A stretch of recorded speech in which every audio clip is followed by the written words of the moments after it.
नमस्कार दोस्तों। विवाह एक पवित्र बंधन भाग 10। रिधिमा उसे पानी देते हुए, आज का दिन कैसा रहा? कबीर उसे घूरते हुए, जैसा हमेशा रहता है, काम और बस काम। रिधिमा, बहुत ज़्यादा थक गई हूँ, जाओ तुम चेंज कर लो, तब तक मैं डिनर लगाती हूँ। कबीर यह कहकर वह अपने कमरे की तरफ चला जाता है। चेंज करके वह नीचे आता है तो रिधिमा अपने फ़ोन में लगी होती है। कबीर उसे आवाज़ लगाता है लेकिन वह कोई रिस्पॉन्स नहीं देती। इस बार कबीर उसके पास जाकर उसे कंधे से हिलाता है और बोलता है, रिधिमा। कबीर के इस तरह अचानक छूने से वह घबरा जाती है और मुड़कर कबीर की तरफ देखती है। रिधिमा अपनी घबराहट छुपाते हुए, कबीर कुछ कह रहे थे? कबीर, क्या हुआ, तुम ठीक तो हो? रिधिमा अपना सिर हिलाकर हाँ करती है। कबीर मुस्कुराते हुए, क्या हुआ रिधिमा, तुम इतना डर क्यों गई और फ़ोन में इतने ध्यान से क्या कर रही थी? किससे चैटिंग कर रही थी? कोई बॉयफ्रेंड वगैरह है क्या? रिधिमा कबीर की बात सुनकर हैरान रह जाती है और हकलाते हुए कहती है, तुम ये क्या कह रहे हो? कबीर उसके करीब होकर बैठते हुए, अरे मैंने इसमें क्या गलत कह दिया? तुम सुंदर हो, यंग हो, बोल्ड हो और मुंबई के सबसे बेस्ट कॉलेज में पढ़ती हो। वैसे भी तुम्हारी एज में बॉयफ्रेंड गर्लफ्रेंड होना तो आम बात है। इसमें इतना घबराने की क्या ज़रूरत है? रिधिमा को कबीर की बात से घबराहट होने लगी थी, लेकिन फिर भी खुद को मजबूत दिखाते हुए वह बोली, तुम पागल तो नहीं हो गए हो कबीर? कैसी बातें कर रहे हो? मेरा कोई बॉयफ्रेंड नहीं है, समझे तुम? और आज के बाद इस तरह की कोई भी बात मुझसे मत करना। रिधिमा का कॉन्फिडेंस देखकर कबीर मन ही मन हंस देता है। कबीर उसे हाथ पकड़कर अपने करीब खींचता है और खुद भी उसके बेहद करीब होकर उसका चेहरा अपने चेहरे के पास करके कहता है, यह तो बहुत अच्छी बात है कि तुम्हारा कोई बॉयफ्रेंड नहीं है, क्योंकि तुम मेरी बीवी हो और सिर्फ मेरी हो, सिर्फ मेरी। वैसे भी मुझे अपनी चीज़ों को बांटना बिल्कुल पसंद नहीं है। कबीर की बातों को सुनकर रिधिमा के चेहरे पर पसीना आ गया। वह एक छोटे से बच्चे की तरह घबरा गई। कबीर उसके माथे पर से पसीने की बूंदों को हटाते हुए, तो इतना घबरा क्यों रही हो मिसेज कपूर? वह हकलाते हुए बोली, मैं नहीं डर रही हूँ। कबीर रिधिमा की बात पर मुस्कुराया और उसके माथे पर किस करते हुए बोला, नहीं मिसेज कपूर, तुम सच में डर रही हो। वक्त धीरे धीरे बीत रहा था और कबीर और रिधिमा की शादी को भी लगभग 5 महीने बीत चुके थे। रिधिमा भी खुद को एक अच्छी बीवी साबित करने की पूरी कोशिश में लगी हुई थी और अब कबीर के ड्रीम प्रोजेक्ट का वक्त भी नज़दीक आ गया था। बस कुछ दिन ही बचे थे उसे उस प्रोजेक्ट मिलने के लिए। रात के लगभग 12 बजे दरवाजे की घंटी बजी तो रिधिमा ने भागकर दरवाज़ा खोला। दरवाजे पर खड़े शख्स ने कहा, तुम अभी तक जाग रही हो? रिधिमा, बस पढ़ाई कर रही थी, कुछ इम्पोर्टेंट असाइनमेंट करने थे, देखा तो बहुत देर हो चुकी थी और तुम नहीं आए तो सोचा थोड़ी देर तुम्हारा भी वेट कर लेती हूँ। वो उसका कोट और बैग उसके हाथ से लेते हुए बोली और कबीर वहीं सोफे पर बैठकर अपनी टाई ढीली करने लगा। रिधिमा ने उसका बैग और कोट वहीं पास रखी टेबल पर रखा और उसके लिए पानी लेने किचन में चली गई। पानी का गिलास उसकी तरफ करते हुए रिधिमा बोली, लो कबीर, पानी पी लो। कबीर गिलास उसके हाथ से लेते हुए बोला, थैंक यू, और उसने पानी पी लिया। फिर बोला, तुम्हारी पढ़ाई कैसी चल रही है? कॉलेज में सब ठीक तो है, कोई प्रॉब्लम तो नहीं? रिधिमा, बहुत अच्छी चल रही है, बस 1.5 साल बचा मेरी MBBS में और उसके बाद PG करने के बाद मैं एक सर्जन बन जाऊंगी। वो ये सब बहुत खुश होते हुए बोले, अब तुम रूम में जाओ और चेंज कर लो, तब तक मैं खाना गर्म करती हूँ। कबीर ने हाँ में सिर हिलाया और अपना कोट और बैग उतारते हुए अपने रूम की तरफ चली गई। डाइनिंग टेबल पर रिधिमा, कबीर 3 महीने होने को आए हैं, लेकिन कुणाल अभी तक दिल्ली में ही है, वो घर कब आएगा? कबीर अपना खाना खाते हुए, हाँ, वो दिल्ली वाले प्रोजेक्ट पर काम कर रहा है और जब तक वो पूरा नहीं हो जाता तब तक वो वहीं रहेगा। रिधिमा, वो तो ठीक है, लेकिन फिर भी कब तक आएगा वो? मैं उसे फ़ोन करती हूँ तो मेरा फ़ोन भी नहीं उठाता और ना ही कभी खुद से कोई फ़ोन करता है। कबीर रिधिमा को देखते हुए, वो वहाँ काम करने गया है, इसलिए बिजी रहता है। वैसे क्या बात है रिधिमा, आज तुम्हें कुणाल की कुछ ज़्यादा ही याद आ रही है? रिद्धिमा उदास होते हुए, नहीं, बस घर में मन नहीं लग रहा था। पहले दादाजी और दादी जी चले गए, फिर कशिश भी अपने ससुराल चली गई। एक वो ही था जो मुझसे बात करने वाला था, लेकिन अब तो कॉलेज से आने के बाद खाली घर खाने को दौड़ता है। कबीर, कोई नहीं, बस कुछ ही दिनों की बात है, उसके बाद सब कुछ पहले जैसा हो जाएगा। कबीर एक नज़र से रिद्धिमा को देखा और फिर अपने खाने में लग गया। थोड़ी देर बाद वह दोनों रूम में आए और कबीर बेड पर अपनी तरफ लेटकर सोने की कोशिश करने लगा। जैसे ही रिद्धिमा बेड पर अपनी तरफ लेटी, तभी उसके फ़ोन की मैसेज की बीप बजी। अपना फ़ोन उठाकर वह मैसेज में लिखा होता है, रिद्धिमा, अपना मकसद भूल मत जाना। तुम्हारे पास बस 2 दिन है अपना काम करने के लिए। कबीर से किसी भी तरह से तुम्हें वो फाइल हासिल करनी ही होगी। रिद्धिमा वह मैसेज पढ़ ही रही होती है कि तभी कबीर झटके से फ़ोन ले लेता है। डर के मारे रिद्धिमा का चेहरा पीला पड़ जाता है। रिद्धिमा अपने मन में, हे भगवान, अगर कबीर ने वह मैसेज पढ़ लिया तो क्या होगा? कहीं कबीर को मुझ पर शक तो नहीं हो गया?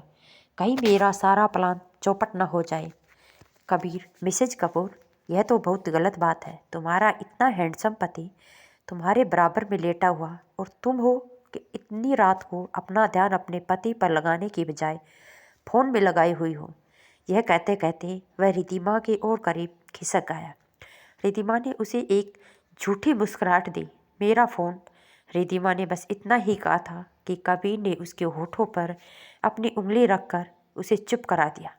कबीर अपना चेहरा उसके और करीब करते हुए, बस रिद्धिमा, अब एक और शब्द नहीं, ये वक्त बातों में जाया करने का नहीं है। यह कहते कहते कबीर ने रिद्धिमा को उसके कमर से खींचकर अपने बेहद करीब कर लिया।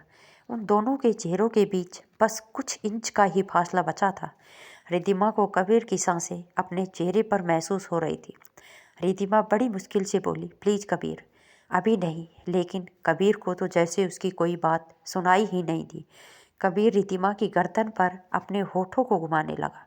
रिद्धिमा भी आज तो कबीर की करीबी से पिघल रही थी, तो उसने बेडशीट पर अपने हाथों को कस दिया। कबीर रिद्धिमा के कानों को अपने होठों से छूते हुए, क्यों अभी नहीं मिसेज कपूर?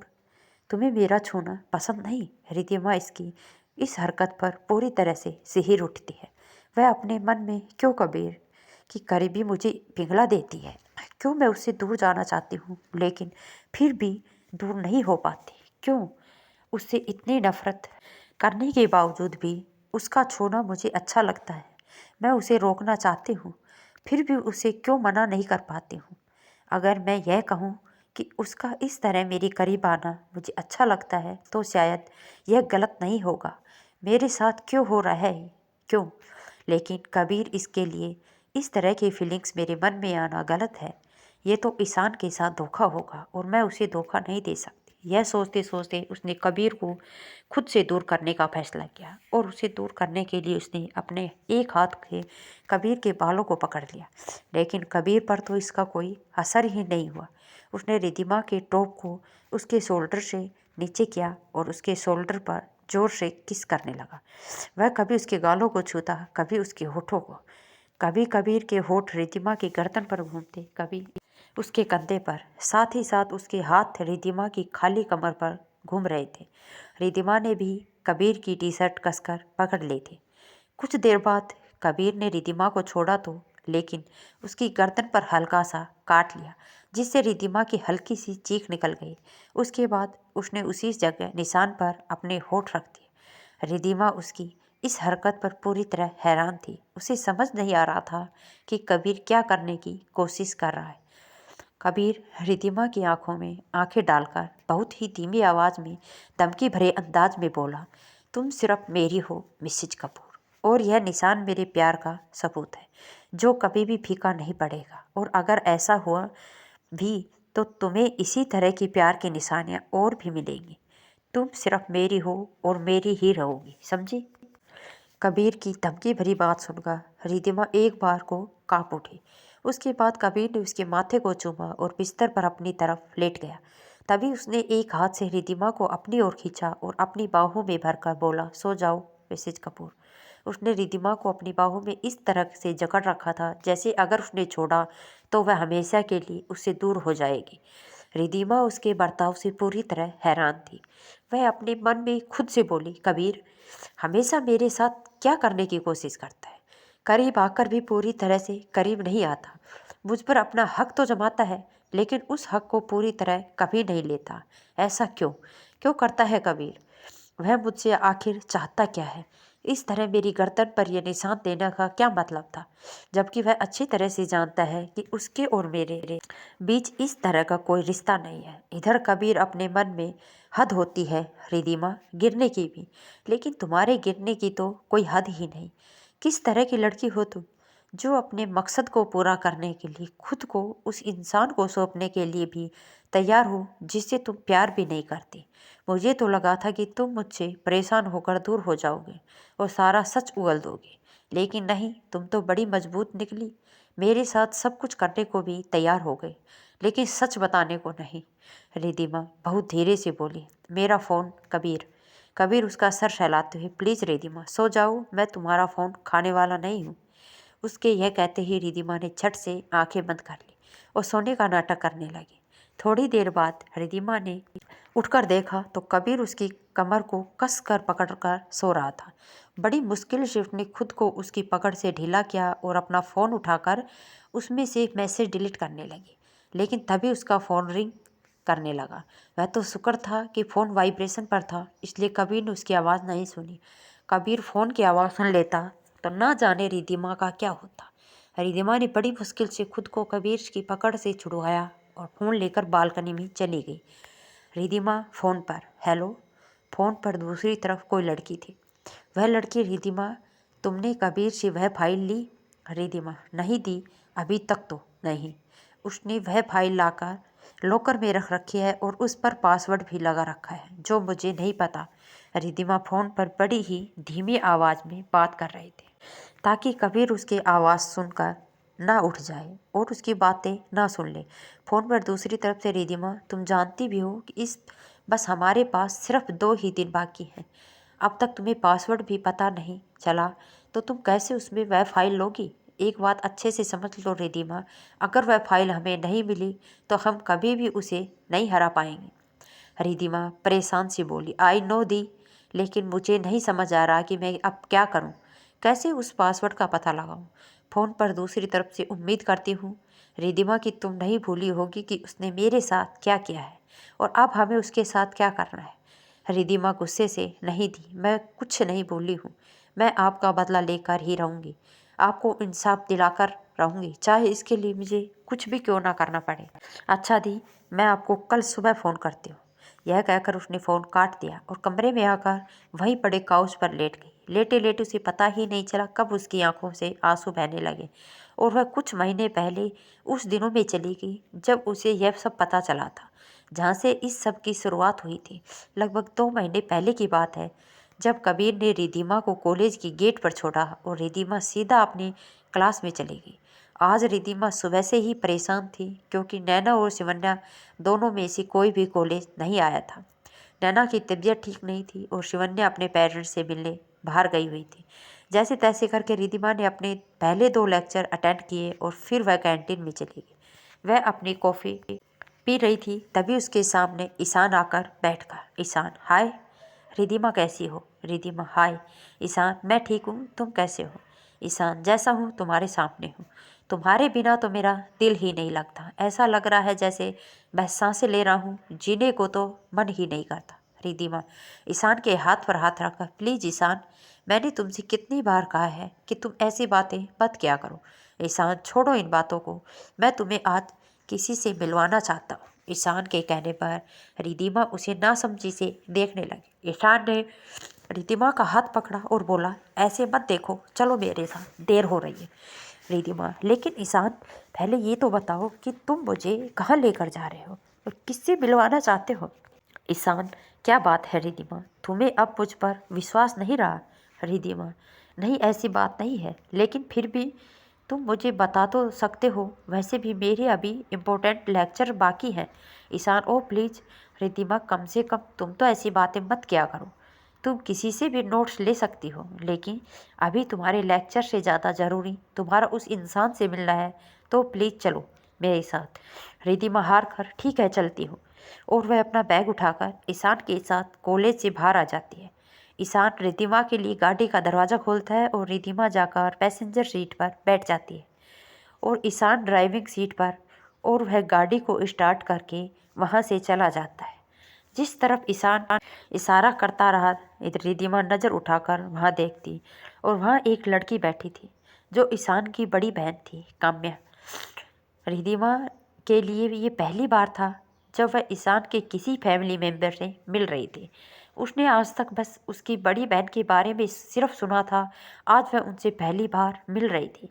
ईशान उसे ले जाकर उसी टेबल पर काम्या के सामने बैठा देता है। काम्या, हेलो रिद्धिमा, कैसी हो? रिद्धिमा थोड़ा असहज होते हुए बोली, मैं ठीक हूँ Kamya, please be comfortable. Riddhima, मैं जानती हूँ कि तुम मुझे नहीं जानते, लेकिन मैं तुम्हें अच्छी तरह से जानती हूँ, इसलिए तुम आराम से बैठो। रिद्धिमा, आप मुझसे क्यों मिलना चाहती थी? काम्या, रिद्धिमा, मैंने तुम्हें आज तुम्हारे so called husband Kabir Kapoor के बारे में बात करने के लिए बुलाया है। मैं उसके बारे में कुछ बताना चाहती हूँ। रिद्धिमा हैरानी से, कबीर के बारे में?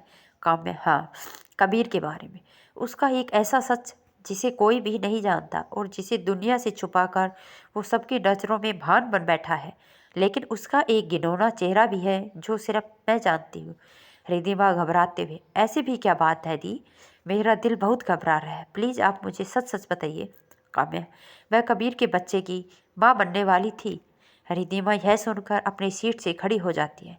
रिद्धिमा गुस्से से, यह क्या बकवास है? आप यह कैसी बातें कर रही हैं? मैं आपकी बात आराम से सुन रही हूँ। इसका मतलब यह नहीं कि आप कबीर के बारे में कुछ भी कहती जाए। मानती हूँ मैं उसे पसंद नहीं करती, उससे नफरत करती हूँ, लेकिन इसका मतलब यह नहीं कि उसके बारे में कुछ भी सुन सकती हूँ। ईशान, काम डाउन रिद्धिमा, पहले उसकी पूरी बात तो सुन लो। काम्या रोते हुए, मैं अच्छे से जानती थी कि तुम भी मेरी बात पर विश्वास नहीं करोगी, क्योंकि वह दुनिया के सामने बनता ही इतना अच्छा है कि कोई भी मेरी इस बात पर विश्वास नहीं करेगा। लेकिन मैं सच कह रही हूँ, मेरा यकीन करो रिद्धिमा, प्लीज़ बैठ जाओ। रिद्धिमा, और सिर्फ एक बार मेरी बात ध्यान से सुन लो, उसके बाद फैसला करना कि कौन सही है और कौन गलत। तो दोस्तों, आज का पार्ट हम यहीं ख़त्म करते हैं। अगर आपको वीडियो पसंद आए तो लाइक शेयर करें, चैनल पर नए हैं तो चैनल को सब्सक्राइब कर लें, कमेंट बॉक्स में अपनी राय लिखते रहें। धन्यवाद दोस्तों।